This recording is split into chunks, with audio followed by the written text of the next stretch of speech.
మా అమ్మాయికి దెయ్యం పట్టిందండి, మరి మీరు ఒక్కసారి వచ్చారంటే మా అమ్మాయి స్వస్థత పొందుద్ది అని అంటే యేసు ప్రభు వారు ఒక్క మాట కూడా మాట్లాడరు.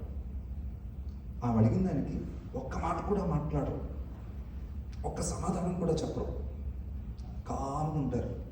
ఏంటంటే బాబు మీరు మాట్లాడట్లేదు, ఏంటంటే బాబు మీరు గమనున్నారు అని అనాలోచనగా ఉండగా యేసు ప్రభు వారు అంటారు, నేను ఇశ్రాయేలు దగ్గరికి వచ్చా కానీ ఆమె దగ్గరికి రాలేదు, మరి అట్లా కాదమ్మా అన్నట్టుగా ప్రభు సమాధానం ఇస్తూ ఉంటే ఆవిడ కూడా చక్కటి కౌంటర్ ఇచ్చుద్ది. ఏమంటే మరి యజమానులు చిన్న చిన్న ముక్కలు పడిస్తే కుక్కలు తింటాయి కదండి, మరి అట్లా నా జీవితంలో కార్యం చేయండి అన్నట్టుగా ఆమె సమాధానం ఇస్తే యేసు ప్రభు వారు అంటారు, నీ విశ్వాసమే నీ కూతురుని బాగు చేస్తుంది.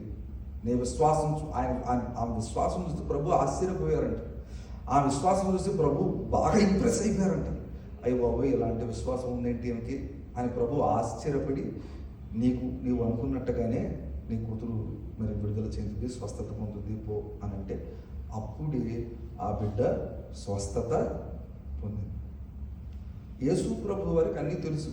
దేవుడు సర్వాంతర్యామి, ఆయనకు నిర్ణయం జరిగిందో తెలుసు. ఈరోజు